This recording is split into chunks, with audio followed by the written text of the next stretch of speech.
Marc ne pouvait plus respirer. Ses poumons refusaient l'air, comme si une main invisible serrait sa gorge de l'intérieur. À 40 ans, il était censé être dans la force de l'âge, père de 2 enfants magnifiques, mari d'une femme qu'il aimait encore après 15 ans de mariage. Et pourtant, cette nuit-là, allongé dans son lit à Aurillac, il sentait sa poitrine se comprimer sous un poids qu'aucun médecin n'avait réussi à expliquer. Fibrose pulmonaire idiopathique, avait-il dit. Un mot élégant pour masquer leur ignorance. 2 ans, peut-être 3 s'il avait de la chance. Mais ce n'était pas la maladie qui le réveillait cette nuit, c'était eux. Ces êtres aux yeux immenses qui le fixaient dans ses rêves, nuit après nuit, se rapprochant toujours un peu plus. Et cette fois, il savait avec une certitude absolue qu'il n'était plus seulement dans sa tête. Marc habitait une petite maison en périphérie d'Aurillac, une ville du Cantal où les montagnes encerclaient l'horizon comme des géants endormis. Il travaillait comme comptable dans une entreprise de matériel agricole, un emploi qui payait correctement mais qui lui vidait l'âme semaine après semaine. Chiffres, factures, bilans, réunions interminables. Sa vie ressemblait à une machine bien huilée qui tournait sans qu'il sache vraiment pourquoi elle tournait. Sa femme, Élise, enseignait le français au collège local. Leurs 2 enfants, Lucas et Emma, avaient respectivement 12 et 9 ans. Une famille parfaite en apparence. Une vie normale. Exactement le genre de vie que Marc avait toujours voulu fuir quand il était jeune. Et dans laquelle il s'était finalement installé sans même s'en rendre compte. Mais depuis 6 mois, depuis le diagnostic, quelque chose avait changé. Pas seulement dans son corps, qui se détériorait lentement, mais dans sa perception de la réalité elle-même. Les premiers rêves avaient commencé 3 semaines après que le pneumologue lui avait annoncé la nouvelle. Des rêves étranges, d'une clarté presque photographique. Il se voyait flotter au-dessus de son lit, observant son propre corps endormi. Puis venait la lumière. Toujours la même lumière bleutée qui traversait les murs de sa chambre comme s'il n'existait pas. Et dans cette lumière, des silhouettes. Des formes qui n'étaient pas tout à fait humaines, avec des proportions légèrement déformées, des têtes trop grandes, des membres trop fins et gracieux. Au début, Marc avait mis ses rêves sur le compte du stress. Le diagnostic l'avait secoué plus profondément qu'il ne voulait l'admettre. Il avait lu quelque part que le cerveau pouvait produire des images bizarres quand il était soumis à une angoisse intense. Mais les rêves ne s'arrêtaient pas. Au contraire, ils devenaient plus nets, plus précis, plus réels à chaque nuit qui passait. Il commençait à reconnaître les êtres qui lui apparaissaient. Il y en avait un en particulier, plus grand que les autres, avec des yeux d'un violet profond qui semblait contenir des galaxies entières. Cet être ne parlait jamais dans les rêves, mais Marc sentait sa présence comme une pression douce contre son esprit, comme si quelqu'un essayait de lui transmettre quelque chose sans utiliser de mots. Puis, les rêves avaient commencé à changer. Marc ne flottait plus simplement au-dessus de son lit. Il se retrouvait dans des endroits qu'il ne reconnaissait pas. Des salles aux murs luminescents, des espaces qui semblaient infiniment vastes et pourtant confinés, où la gravité fonctionnait différemment. Et dans ces espaces, les êtres l'observaient. Ils ne faisaient rien de menaçant, mais leur simple présence le terrifiait. Marc se réveillait en sueur, le cœur battant si fort qu'il craignait qu'Élise ne se réveille à son tour et ne lui pose des questions auxquelles il ne pourrait pas répondre. Comment expliquer à sa femme qu'il rêvait d'être enlevé par des extraterrestres?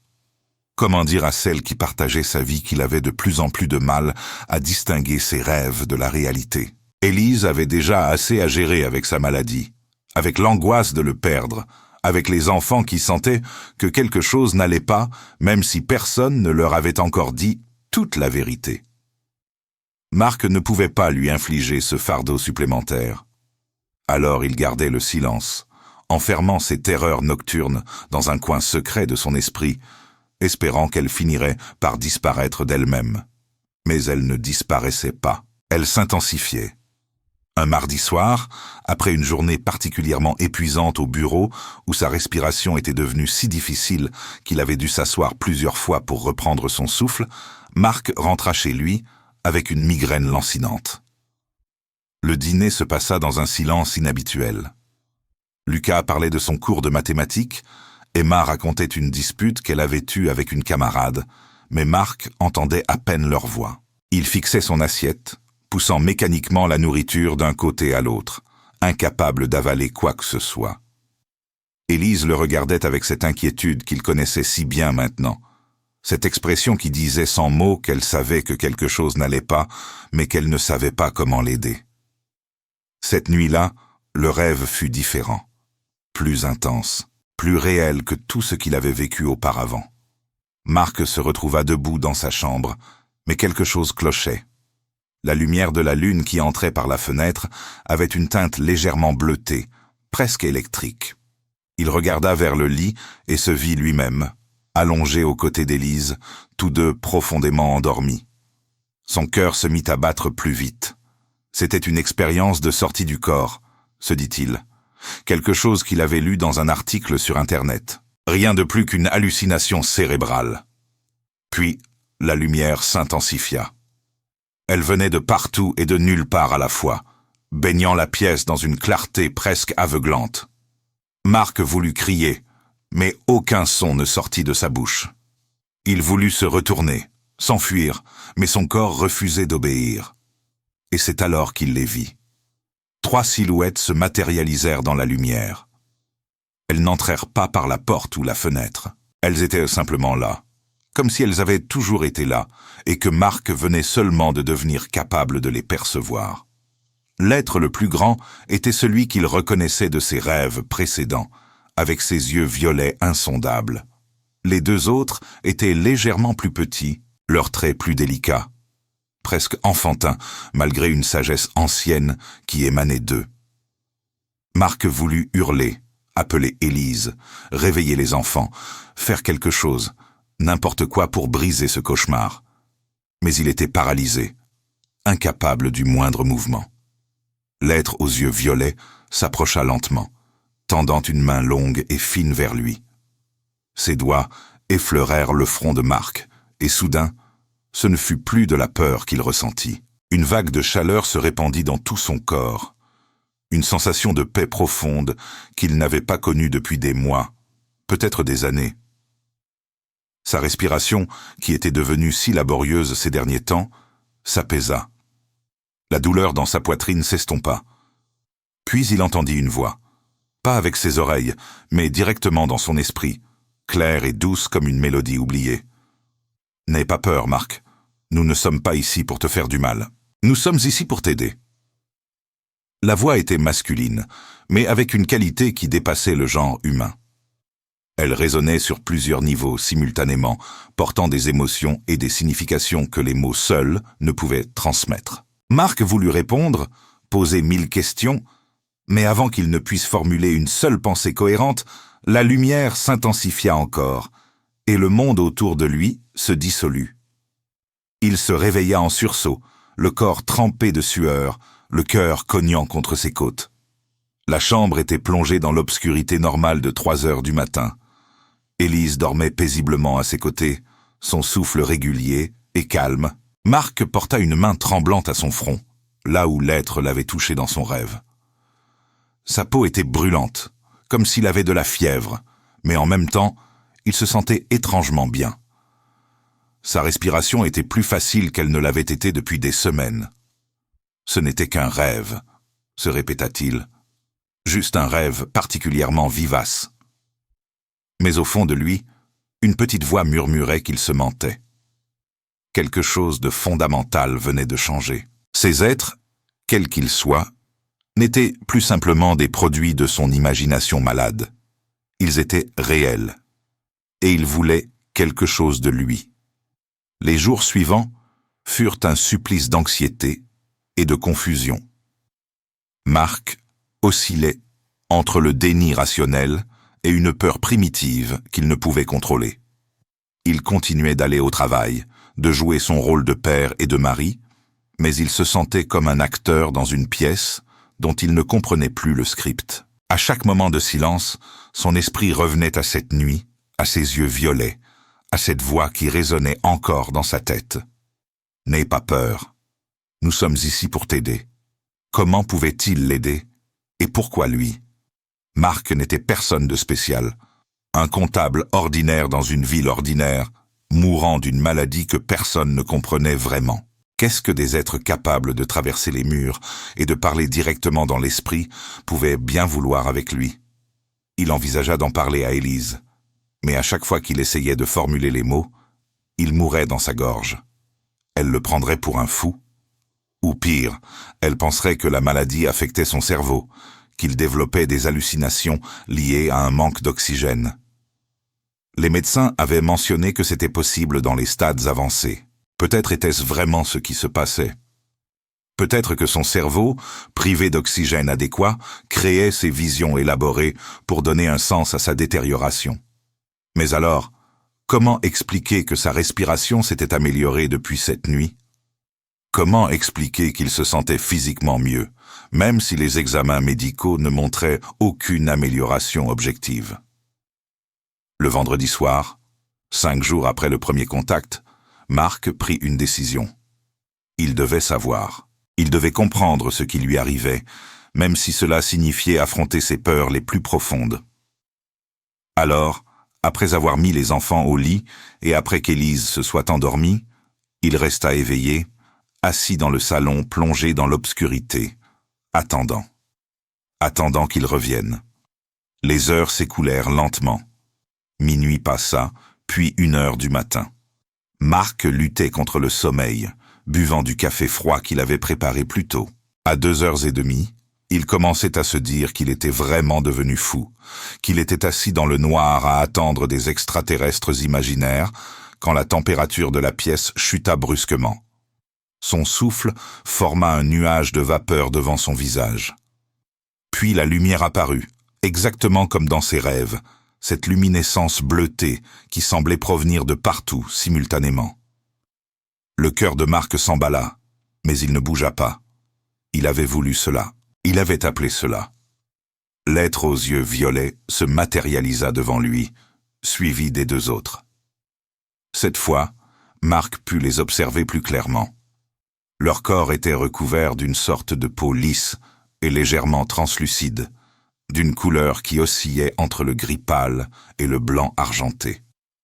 Leurs membres étaient proportionnés différemment des humains, plus longs, plus gracieux, évoquant davantage des danseurs que des créatures venues d'ailleurs. Mais ce qui frappait le plus, c'étaient leurs yeux. Immenses, en forme d'amande, remplis d'une intelligence et d'une compassion qui dépassaient tout ce que Marc avait vu chez un être vivant.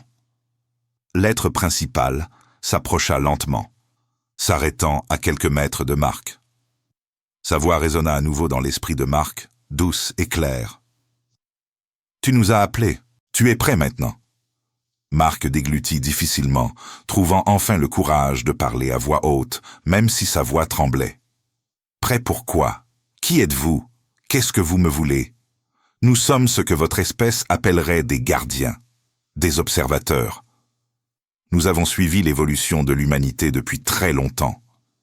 Et nous intervenons parfois quand un individu est prêt à recevoir certaines vérités. » Des vérités? Marc sentit la colère monter en lui, dépassant sa peur. « Vous entrez dans ma maison, vous hantez mes rêves, vous me terrorisez depuis des semaines, et vous parlez de vérité. » L'être inclina légèrement la tête, un geste presque humain qui semblait exprimer de la compréhension. Ta peur était nécessaire. Elle t'a forcé à chercher, à remettre en question, à ouvrir ton esprit à des possibilités que tu avais fermées depuis longtemps. Mais maintenant, la peur peut s'arrêter. Nous ne sommes pas tes ennemis, Marc. Nous sommes peut-être ta seule chance. Une chance pour quoi? Pour guérir. Pour vivre. Pour comprendre ce qui t'arrive vraiment. Marc secoua la tête, sentant des larmes de frustration brûler ses yeux. Les médecins ont dit que ma maladie est incurable. Idiopathique, c'est le mot qu'ils utilisent. Ça veut dire qu'ils ne savent même pas d'où ça vient. Ils ne savent pas, parce qu'ils cherchent au mauvais endroit. L'être fit un pas de plus, ses yeux violets semblant sonder les profondeurs de l'âme de Marc. Ta maladie n'a pas commencé dans tes poumons, Marc. Elle a commencé dans ton cœur, dans ton esprit, dans ton âme, si tu préfères ce terme. Marc le fixa, incrédule. Vous êtes en train de me dire que ma fibrose pulmonaire est psychosomatique? C'est ridicule. J'ai vu les scanners. J'ai vu les tissus cicatrisés dans mes poumons. C'est réel. C'est physique. Tout est physique, Marc. Mais tout physique commence par l'énergétique, l'émotionnel, le spirituel. Votre médecine moderne a oublié cette vérité fondamentale. Elle traite les symptômes sans jamais chercher la véritable cause. L'être leva une main, et soudain, une image holographique apparut dans l'air entre eux. Marc y vit son propre corps, mais pas tel qu'il apparaissait dans un miroir. C'était comme si toutes les couches de sa chair étaient devenues transparentes, révélant des systèmes de lumière qui circulaient à travers lui, des rivières d'énergie qui coulaient le long de chemins invisibles. « Regarde, » dit l'être. « Voici comment nous te voyons. Pas seulement comme un corps de chair, mais comme un système énergétique complexe. Et regarde ici. » L'image se concentra sur la poitrine de Marc, et il vit que les rivières de lumière dans cette zone étaient bloquées, stagnantes, presque noires par endroits. C'est là que ton énergie vitale est obstruée. Depuis des années, Marc. Depuis que tu as commencé à vivre une vie qui n'était pas vraiment la tienne. Depuis que tu as enterré tes rêves, tes désirs véritables, sous le poids des attentes, des responsabilités, du stress constant. Marc sentit quelque chose se briser en lui. Des larmes qu'il retenait depuis des mois, peut-être des années, commencèrent à couler sur ses joues. « Je n'ai pas eu le choix, » murmura-t-il. « J'ai une famille, des responsabilités. Je ne peux pas juste... » Nous ne te jugeons pas, Marc. L'être s'approcha encore, et Marc sentit cette même chaleur apaisante qu'il avait ressentie lors de leur premier contact. Nous comprenons les pressions de votre société moderne. Mais comprends ceci. Ton corps ne ment pas. Il ne peut pas mentir. Quand ton âme souffre, quand tes émotions sont réprimées, quand ton stress devient chronique, ton corps traduit cette souffrance en maladie physique. C'est son seul moyen de te faire comprendre que quelque chose doit changer. Alors quoi? Je devrais juste abandonner mon travail? Quitter ma famille? Devenir un ermite dans les montagnes? L'être produisit un son qui ressemblait presque à un rire, doux et musical. Non, Marc. Il ne s'agit pas de fuir ta vie, mais de la transformer, de trouver un équilibre que tu as perdu, de reconnecter avec ce qui te rend véritablement vivant, pas juste en train de survivre. Un des autres êtres s'avança, plus petit et délicat, avec des yeux d'un bleu cristallin. Sa voix, féminine et mélodieuse, rejoignit celle du premier dans l'esprit de Marc. « Laisse-nous te montrer quelque chose. Laisse-nous te montrer d'où vient vraiment ta souffrance. » Avant que Marc ne puisse répondre, le monde autour de lui se transforma. Il n'était plus dans son salon. Il se tenait dans son bureau, mais pas le bureau actuel. C'était celui d'il y a 10 ans, quand il venait juste d'être embauché. Il se vit lui-même, plus jeune, le visage plein d'espoir, mais déjà marqué par le doute. Il s'observa signer son contrat de travail, et il put ressentir ce qu'il ressentait à ce moment-là, un mélange de soulagement pour la sécurité financière et un désespoir silencieux, en abandonnant son rêve d'ouvrir sa propre librairie. La scène changea. Il se vit avec Élise, avant leur mariage, discutant de l'avenir. Il voulait voyager, elle voulait stabilité. Il avait cédé, comme toujours, non par faiblesse, mais par amour, par peur de la perdre. La scène changea encore, et encore. Une succession de moments où Marc avait choisi la sécurité plutôt que la passion, le confort plutôt que l'aventure, l'approbation des autres plutôt que sa propre vérité. Chaque fois qu'il se regardait faire ses choix, Marc sentait une douleur dans sa poitrine, exactement là où sa maladie s'était manifestée des années plus tard. Tu vois? Dit l'être aux yeux violets. Chaque décision que tu as prise en trahissant ton cœur véritable a créé un blocage énergétique. Un petit nœud de douleur non exprimée, de rêves non réalisés, de frustrations enfouies. Et année après année, ces nœuds se sont accumulés, jusqu'à ce que ton corps n'ait plus d'autre choix que de manifester physiquement cette souffrance. Marc tomba à genoux, submergé par la vérité de ses paroles. Il avait toujours su, au fond, qu'il n'était pas heureux. Mais il avait rationalisé, s'était convaincu que c'était normal, que tout le monde vivait comme ça, que le bonheur était un luxe d'adolescent et non une priorité d'adulte responsable. « Comment est-ce que je peux réparer ça ?» demanda-t-il d'une voix brisée. « Comment est-ce que je peux guérir ?» L'être s'agenouilla devant lui, posant doucement ses mains étranges, mais incroyablement tendres sur les épaules de Marc. En commençant à vivre authentiquement, en libérant les émotions que tu as emprisonnées, en trouvant un équilibre entre tes responsabilités et tes besoins profonds, en apprenant que prendre soin de toi n'est pas de l'égoïsme, mais une nécessité. Un père malade ne peut pas s'occuper de ses enfants. Un mari épuisé ne peut pas vraiment aimer sa femme. Tu dois te remplir toi-même avant de pouvoir donner aux autres. Mais ma maladie, les dommages sont déjà faits.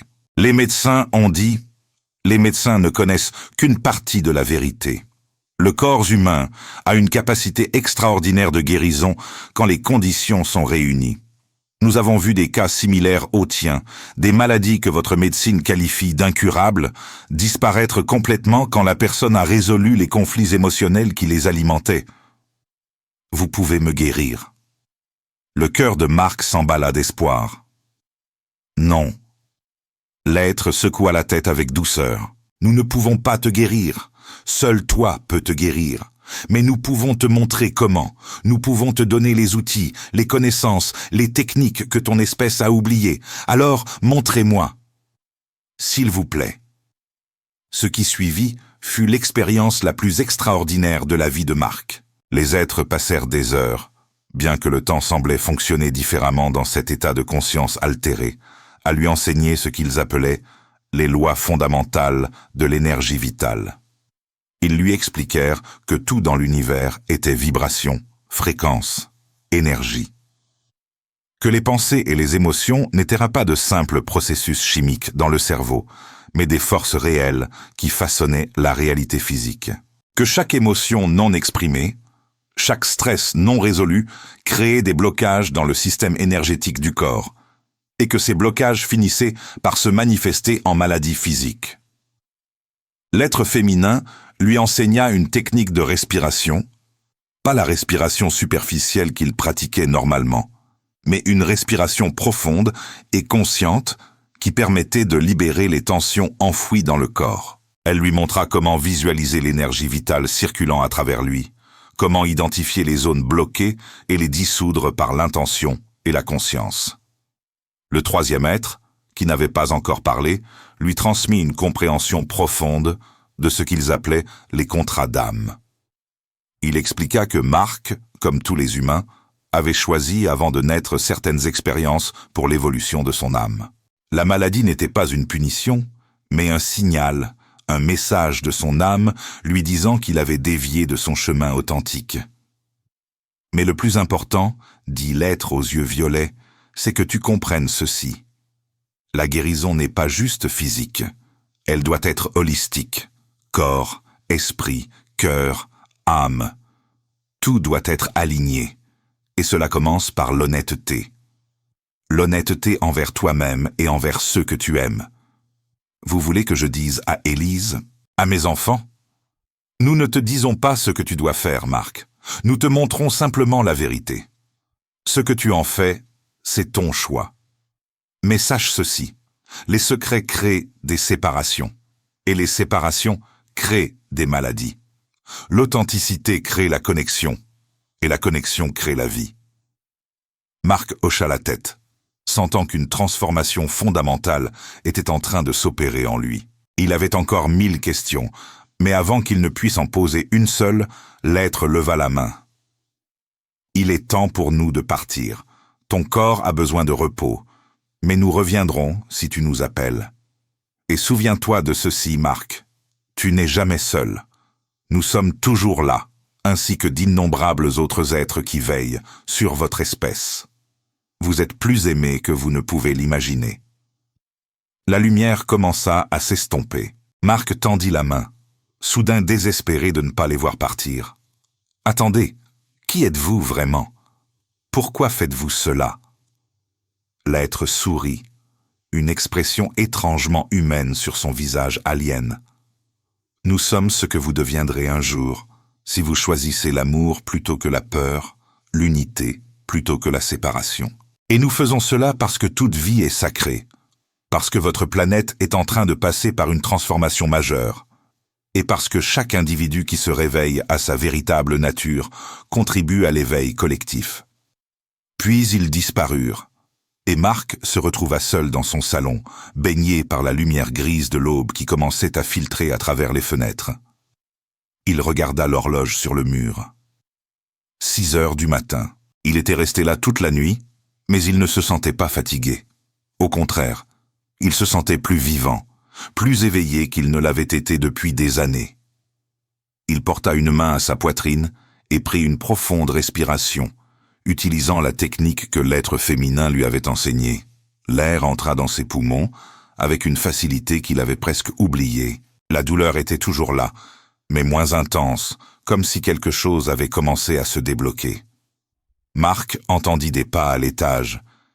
Élise était réveillée. Dans quelques minutes, elle descendrait, surprise de le trouver déjà levé. Et il devrait prendre une décision. Continuer à vivre dans le mensonge et le silence, ou avoir le courage de partager ce qu'il avait vécu. Il pensa à ce que l'être avait dit sur l'honnêteté, sur l'authenticité comme fondement de la guérison. Il pensa à toutes les années où il avait caché ses véritables sentiments, ses peurs, ses rêves, même à la femme qu'il aimait. Cette maladie était peut-être le prix de tant de non-dits. Élise entra dans le salon, vêtue de sa robe de chambre bleue, les cheveux en bataille. Elle s'arrêta en voyant Marc assis là, le regard encore perdu dans des pensées lointaines. « Marc, ça va? Tu n'as pas dormi ?» Marc la regarda. Cette femme avec qui il partageait sa vie depuis 15 ans, cette mère de ses enfants, cette compagne qu'il avait parfois oubliée dans sa course au quotidien. Il vit vraiment pour la première fois depuis longtemps à quel point elle était belle, pas seulement physiquement, mais dans son essence. Et il sut qu'il devait lui dire la vérité. « Élise, assieds-toi s'il te plaît, il faut que je te raconte quelque chose. Et je sais que ça va te sembler complètement fou, mais je te demande juste de m'écouter jusqu'au bout. » Elle s'assit à ses côtés sur le canapé, l'inquiétude visible sur son visage. Marc prit sa main dans la sienne et commença à parler. Il lui raconta tout. Les rêves, les peurs, le contact de cette nuit, les enseignements des êtres. Il vit l'incrédulité dans ses yeux, puis la peur, puis quelque chose qui ressemblait à de la compassion mêlée de confusion. Quand il eut terminé, un long silence s'installa entre eux. Élise le regardait comme si elle le voyait pour la première fois, ou peut-être comme si elle essayait de reconnaître l'homme qu'elle connaissait dans ce récit incroyable. « Marc, » dit-elle finalement, sa voix tremblante. « Je pense que tu devrais parler au docteur Rousseau. Peut-être que la maladie affecte ton cerveau plus qu'on ne le pensait. Peut-être que... » Non. Marc secoua la tête fermement. « Je sais que ça semble fou. Je sais que toute personne rationnelle penserait que j'ai perdu la tête. Mais je te jure, Élise, c'était réel. Plus réel que n'importe quoi d'autre dans ma vie. Et si tu ne peux pas le croire, je le comprends. Mais au moins, crois ceci, j'ai compris quelque chose d'important cette nuit. J'ai compris que je suis en train de mourir non seulement à cause d'une maladie pulmonaire, mais parce que j'ai arrêté de vraiment vivre il y a longtemps. » Des larmes coulaient maintenant sur les joues d'Élise. « Qu'est-ce que tu es en train de me dire, Marc? Que tu n'es pas heureux avec nous? Que tu veux partir? » « Non. » Marc la prit dans ses bras, sentant ses propres larmes monter. « Non, mon amour. Je vous aime, toi et les enfants, plus que tout au monde. Mais j'ai perdu une partie de moi-même en cours de route. j'ai enterré mes rêves, mes passions, tout ce qui me rendait unique, sous le poids des responsabilités et du stress. Et mon corps me dit que je ne peux plus continuer comme ça. Élise se blottit contre lui, pleurant silencieusement. Alors qu'est-ce qu'on fait? On change. Ensemble. Marc caressa doucement ses cheveux. On trouve un équilibre. On réapprend à vivre, pas juste à survivre. On communique vraiment, pas juste sur les factures et les devoirs des enfants, mais sur nos rêves, nos peurs, nos espoirs. Et si ça ne suffit pas? Si la maladie, alors au moins, j'aurais vécu mes derniers mois de façon authentique. Au moins, je n'aurais pas de regrets. Mais Élise, je crois vraiment ce que ces êtres m'ont dit. Je crois que je peux guérir si je change ma façon de vivre. Ils restèrent enlacés pendant un long moment, unis dans leur vulnérabilité, leur peur, mais aussi dans un nouvel espoir fragile. Quand ils se séparèrent enfin, le soleil inondait le salon d'une lumière dorée et Marc sentit quelque chose qu'il n'avait pas ressenti depuis des années, de l'optimisme. Les semaines qui suivirent furent une période de transformation radicale. Marc commença à pratiquer quotidiennement les techniques que les êtres lui avaient enseignées. Chaque matin, avant que la maison ne s'éveille, il s'asseyait en silence et faisait circuler consciemment l'énergie dans son corps, visualisant les blocages se dissoudre, la lumière pénétrer dans les zones d'ombre. Il prit la décision difficile de réduire ses heures de travail. Son patron ne fut pas content, mais Marc s'en fichait. Pour la première fois de sa vie, sa santé et son bonheur passaient avant l'approbation de son employeur. Il utilisa le temps libre pour faire des choses qu'il avait négligées depuis des années. Il se remit à lire, non pas les rapports financiers qu'il étudiait pour son travail, mais de la poésie, des romans, des livres de philosophie qui nourrissaient son âme. Il recommença à écrire, un autre rêve qu'il avait abandonné, juste pour lui, sans intention de publier, simplement pour le plaisir de mettre des mots sur la page, d'exprimer les pensées et les émotions qu'il avait gardées enfermées pendant si longtemps. Mais le plus important fut la transformation de sa relation avec Élise et les enfants. Il arrêta de rentrer du travail en s'effondrant devant la télévision. Il commença à vraiment écouter quand Lucas parlait de ses rêves de devenir ingénieur, quand Emma lui montrait ses dessins. Il organisait des sorties en famille dans les montagnes environnantes, redécouvrant la beauté de la nature qui l'entourait et qu'il avait cessé de voir. Avec Élise, il réapprit l'intimité, pas seulement physique, mais émotionnelle. Ils parlaient tard dans la nuit, partageant des peurs et des rêves qu'ils avaient cachés l'un à l'autre pendant des années.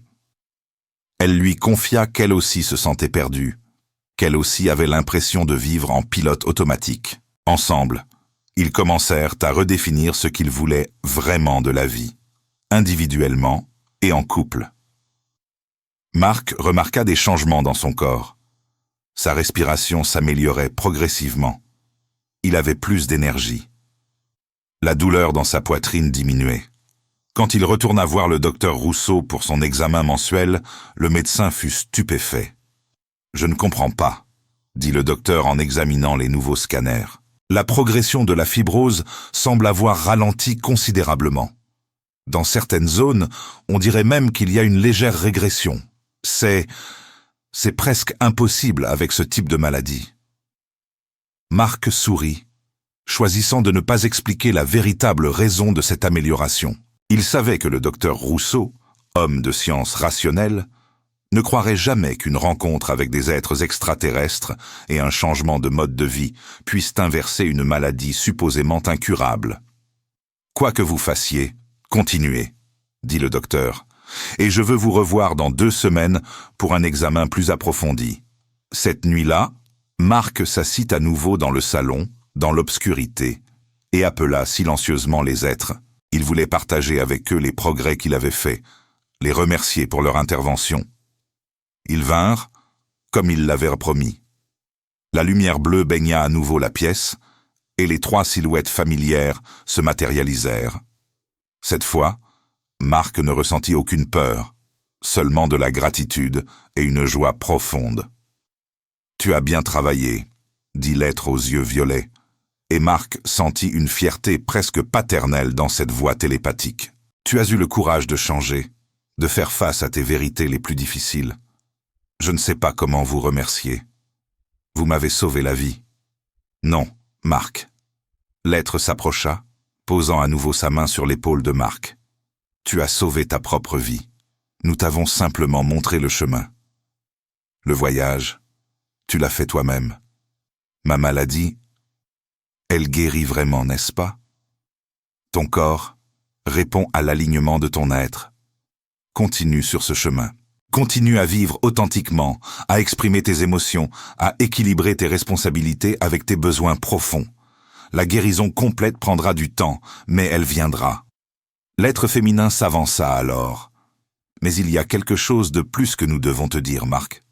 Quelque chose d'important. » Marc sentit son cœur se serrer légèrement. « Quoi? Tu n'es pas le seul.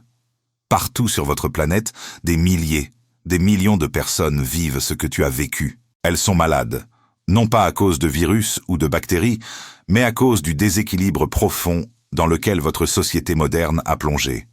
Le stress constant, la déconnexion de la nature, la répression émotionnelle, la course effrénée vers un succès qui ne nourrit pas l'âme. Tout cela crée une épidémie de maladies que votre médecine ne peut pas vraiment guérir parce qu'elle ne traite que les symptômes. » Le troisième être ajouta sa voix. « Votre espèce est à un point de bascule. L'année 2026 approche, et avec elle, une opportunité de transformation collective. De plus en plus d'humains s'éveillent à ces vérités. De plus en plus de gens comme toi reçoivent des contacts, des messages, des enseignements. C'est un moment crucial dans l'évolution de votre planète. » Marc absorba ces paroles, sentant leur poids et leur signification. « Qu'est-ce que vous attendez de moi? Que je partage mon histoire?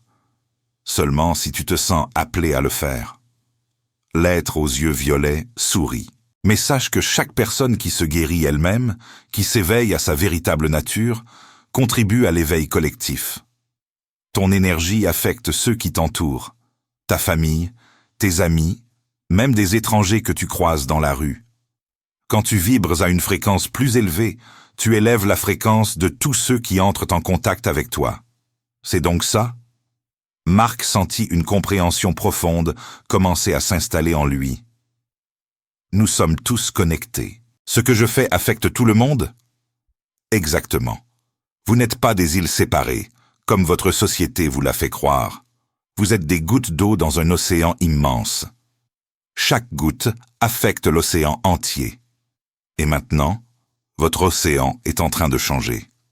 Il devient plus conscient, plus lumineux, plus aligné avec les lois universelles de l'amour et de l'unité. Marc resta silencieux un long moment, absorbant la magnitude de ce qui lui était révélé. Tout prenait sens maintenant. Sa maladie n'était pas un hasard ou une malchance.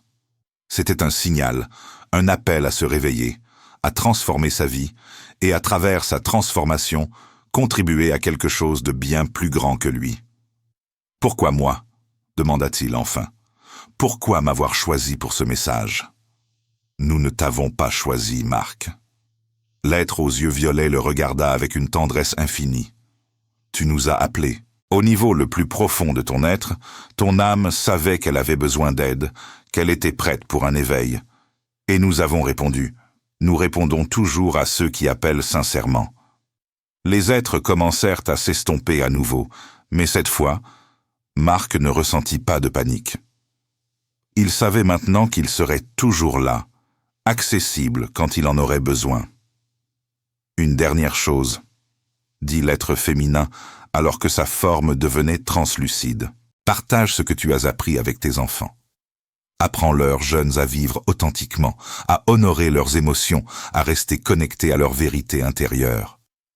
C'est le plus grand cadeau que tu puisses leur faire. » Puis ils disparurent, laissant Marc seul avec ses pensées et un cœur débordant de gratitude. Les mois suivants confirmèrent ce que Marc avait commencé à croire. Lors de son examen de contrôle 3 mois après le premier contact, le docteur Rousseau était bouche bée devant les résultats.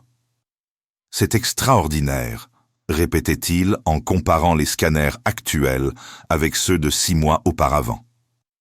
La fibrose n'a pas seulement arrêté de progresser, elle régresse activement. Je n'ai jamais vu ça. Jamais. Qu'est-ce que vous faites exactement? Marc haussa les épaules avec un sourire. J'ai changé ma façon de vivre, docteur. J'ai réduit mon stress. J'ai recommencé à faire des choses que j'aime. J'ai appris à respirer correctement, à méditer, à exprimer mes émotions au lieu de les refouler.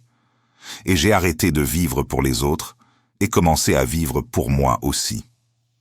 Le docteur Rousseau le regarda avec un mélange de scepticisme et de curiosité. Vous savez, j'ai étudié la médecine pendant 8 ans et j'exerce depuis 20 ans.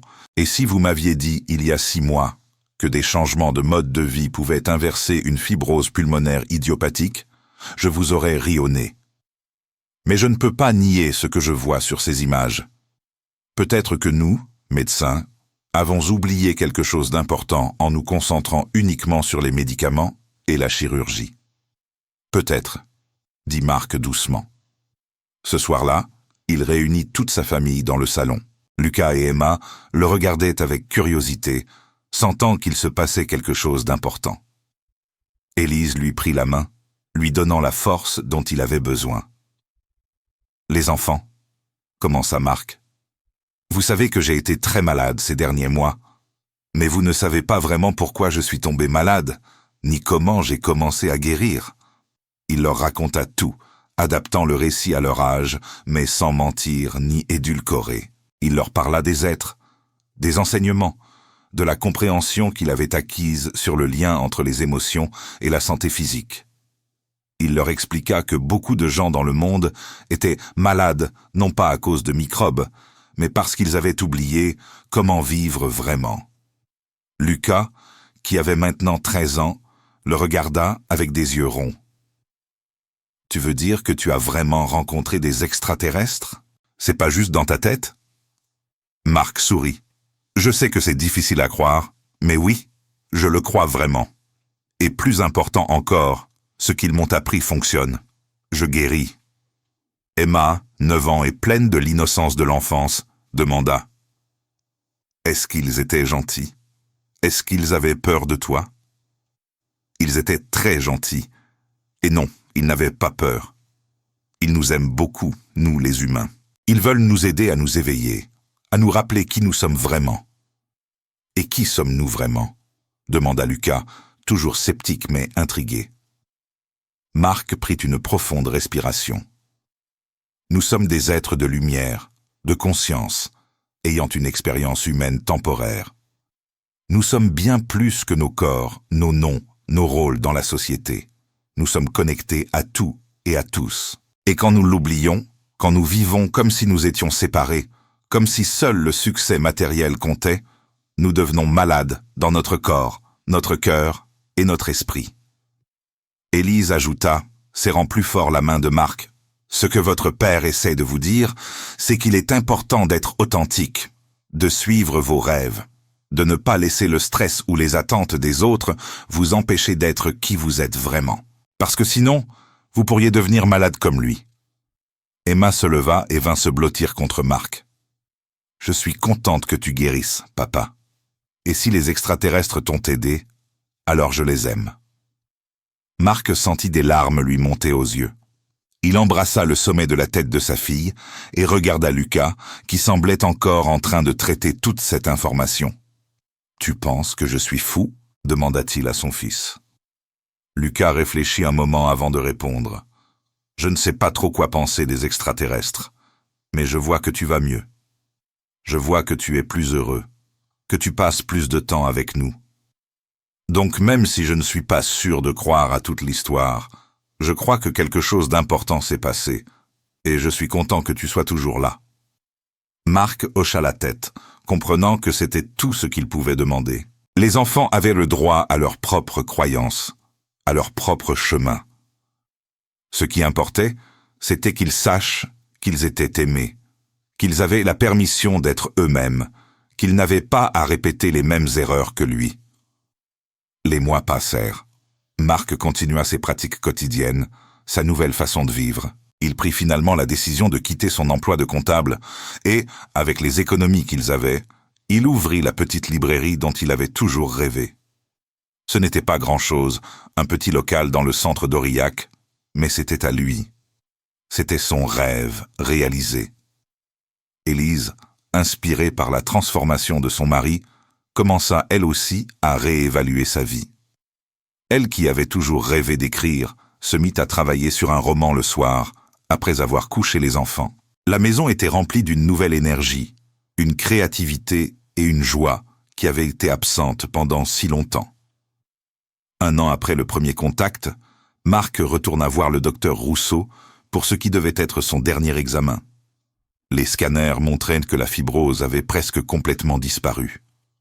Ses poumons n'étaient peut-être pas parfaits, mais ils fonctionnaient normalement. Il était guéri. « C'est un miracle », dit le docteur, secouant la tête avec incrédulité. « Je vais documenter votre cas. La communauté médicale doit voir cela. » Marc sourit. « Documentez-le si vous voulez, docteur. Mais je doute que beaucoup de vos collègues acceptent que la vraie guérison soit venue de changements émotionnels et spirituels plutôt que de médicaments. Peut-être que vous avez raison. Mais peut-être qu'il est temps que nous, médecins, ouvrions notre esprit à d'autres possibilités. Peut-être que nous avons oublié que l'être humain est plus qu'une machine biologique. » Ce soir-là, Marc s'assit une dernière fois dans son salon dans l'obscurité, appelant les êtres. Il voulait leur dire merci, leur dire au revoir, clôturer ce chapitre extraordinaire de sa vie.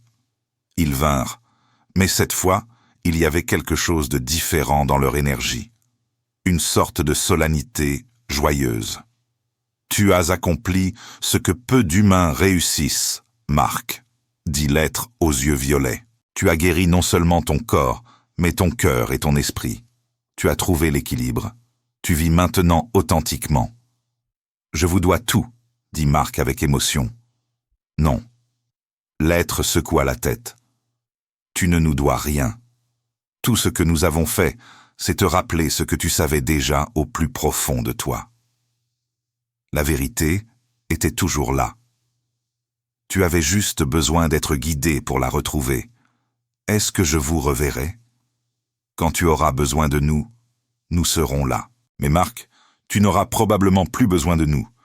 Tu as trouvé ta propre connexion à la source, à la vérité universelle. Continue simplement à vivre comme tu vis maintenant. Continue à partager ta lumière avec ceux qui t'entourent. » L'être féminin ajouta « Et souviens-toi, 2026 approche. De grandes choses vont se passer sur votre planète. Des révélations vont émerger. De plus en plus de gens vont s'éveiller. Tu as un rôle à jouer dans cette transformation, même si ce rôle te semble petit. Chaque lumière compte. » Marc hocha la tête, sentant la vérité de ces paroles résonner en lui. « Je partagerai mon histoire, » promit-il. « Pas pour convaincre qui que ce soit, mais juste pour offrir de l'espoir à ceux qui en ont besoin. C'est tout ce que nous pouvons demander. » L'être aux yeux violets le regarda une dernière fois avec une tendresse infinie. « Vis bien, Marc. Aime profondément. Et souviens-toi toujours, tu es bien plus que ce que tu crois être. Tu es une étincelle du divin, un fragment de la conscience universelle, jouant le jeu de la vie humaine. Ne l'oublie jamais. » Puis ils disparurent pour la dernière fois, laissant Marc seul, mais pas vraiment seul.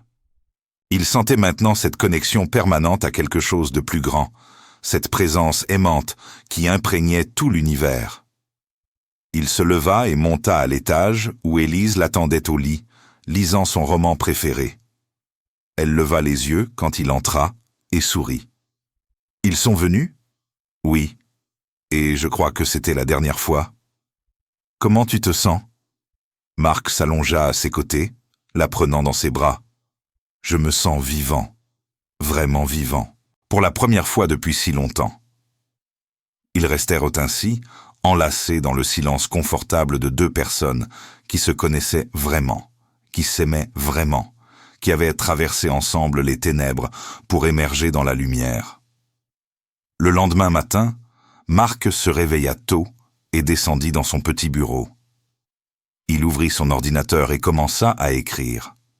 Pas pour publier, pas pour convaincre, juste pour témoigner. Il écrivit son histoire, depuis le premier rêve jusqu'à la guérison finale.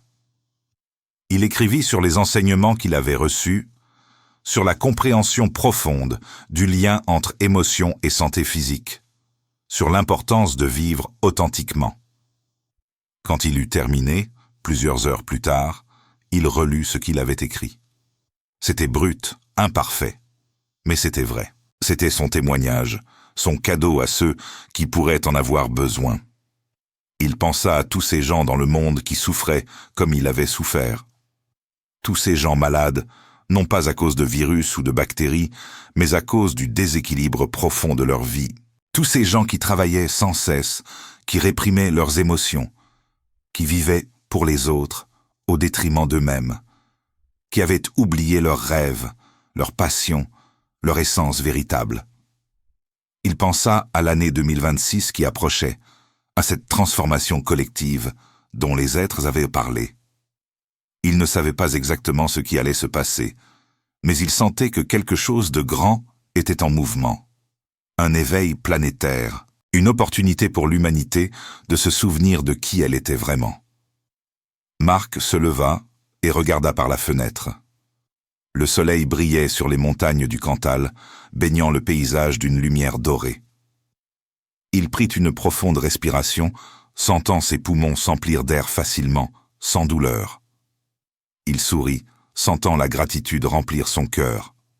Il avait été au bord de la mort, et il était revenu.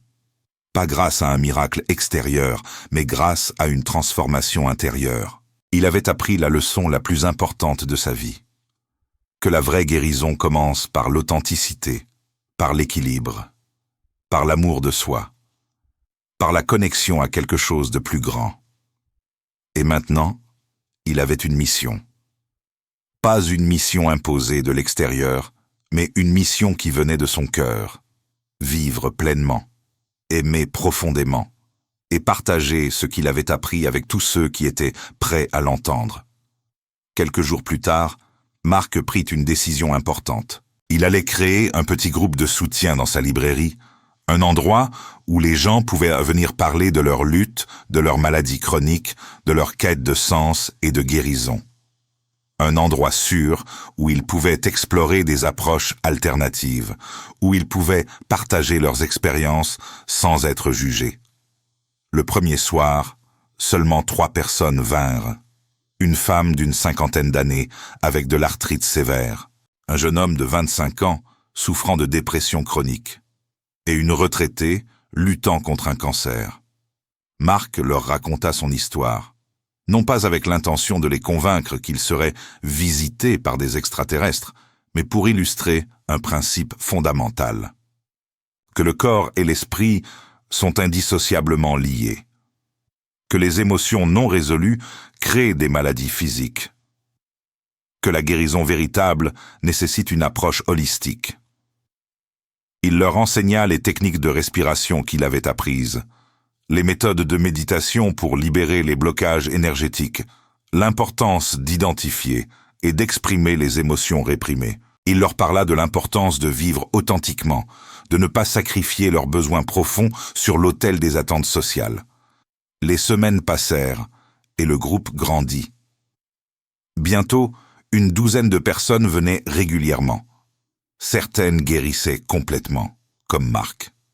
D'autres voyaient leurs symptômes s'améliorer significativement. Et même ceux dont la condition physique ne changeait pas radicalement rapportaient une amélioration profonde de leur qualité de vie. Une paix intérieure qu'ils n'avaient jamais connue. Marc ne se présentait pas comme un guérisseur ou un gourou. Il était simplement quelqu'un qui avait vécu une expérience extraordinaire et qui voulait partager ce qu'il avait appris. Il encourageait toujours les gens à continuer leurs traitements médicaux conventionnels, tout en explorant ces approches complémentaires. Un soir, 6 mois après le début du groupe, une jeune femme nommée Sophie arriva. Elle avait 32 ans et souffrait de sclérose en plaques. Les médecins lui avaient dit qu'elle finirait probablement en fauteuil roulant d'ici quelques années. Elle était désespérée, effrayée, prête à essayer n'importe quoi. Marc l'écouta raconter son histoire, et il vit dans ses yeux la même peur et le même désespoir qu'il avait ressenti 1 an auparavant. Il lui prit doucement la main. « Sophie, dit-il avec compassion, je ne peux pas te promettre que tu guériras. Chaque personne est différente, chaque chemin de guérison est unique. Mais je peux te promettre ceci. Si tu es prête à regarder honnêtement ta vie, à identifier les déséquilibres émotionnels et spirituels qui alimentent ta maladie, si tu es prête à faire les changements nécessaires, même s'ils sont difficiles, tu as une chance. Une vraie chance. Comment tu sais que ça va marcher pour moi ? Je ne le sais pas. Marc secoua la tête.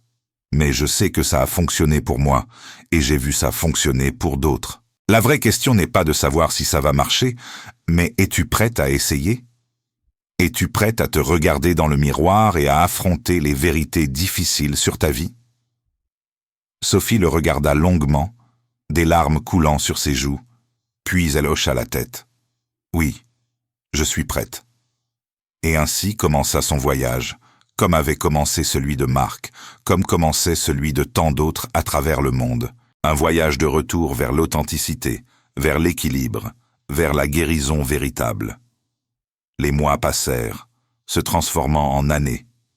Marc ne revit jamais les êtres physiquement, mais il sentait parfois leur présence, particulièrement dans les moments de méditation profonde.